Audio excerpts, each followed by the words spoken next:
All right, guys. Well, I'm Matt DeClerc, joined by Robert Orman in the Hippo Studios. We're reviewing EPmonthly 2019, the freshest edition for 2019. Rob, good to see you. We're going to be running over A Matter of Perspective by Keri Gardner. I really like this article. It made me think of a couple things that are just so pervasive on our shift, where we get asked emotional questions, really. Like in this article talking about, well, when can I go back to work? But it was asked in an emotional way. And we get asked these emotional questions and we answer them with our IQ and not our EQ. It's like, well, we kind of give them Dr. Spock. We give them Mr. Spock, but what they really need is the emotional Captain Kirk.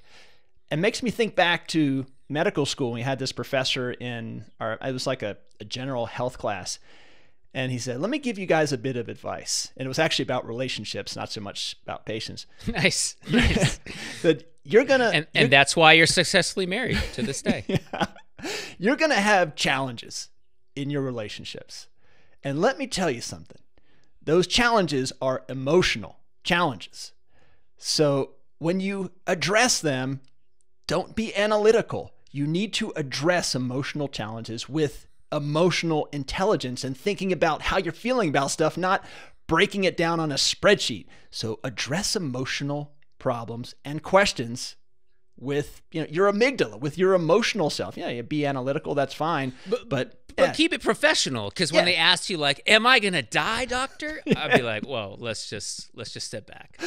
Because that's a question that comes up a lot, Rob. I'm just saying. And sometimes I'm like, oh shit, this person is actually gonna die. Other time I'm like, no, not today. I think we're good.